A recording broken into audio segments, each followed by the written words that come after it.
Hello everyone, here in front of you we have excavator machines in which is used in building construction.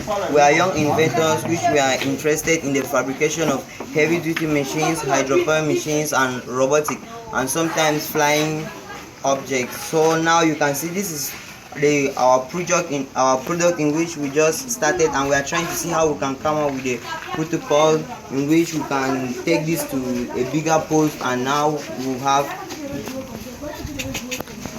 we can have the reality machine in which you see mostly in our environment. The real type in which we are trying to acquire, it can be helpful to facilitate the development of our country. For example, in constructing roads, bridges, dams, and to find out some minerals which are in the earth's surface, and also build big buildings and other construction which are done by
Yes.